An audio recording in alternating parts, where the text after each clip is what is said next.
Comment on peut faire vivre de la mobilité et demander à des jeunes de partir si nous-mêmes, à un moment donné, on ne l'a jamais vécu? Bien souvent, les projets de mobilité, on associe ça aux professeurs de langue vivante. Faire vivre la mobilité à une équipe pédagogique, ben, ça a plusieurs intérêts, c'est-à-dire que soit effectivement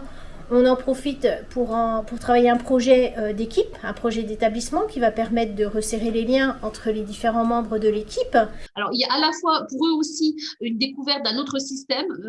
d'une autre pratique professionnelle en lien avec les filières. Voilà. Et après, par rapport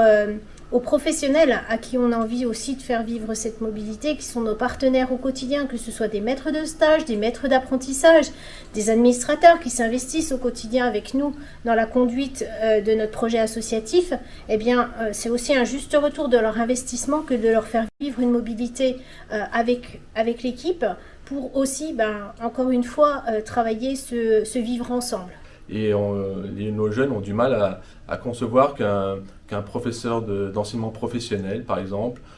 puisse également s'exprimer dans une langue étrangère, travailler et les amener également à s'ouvrir sur d'autres entreprises à l'étranger. Et puis ce qui est très intéressant aussi, c'est quand même le lien qu'on va construire avec les élèves, qui est quand même très fort, puisque nos enseignants accompagnent les élèves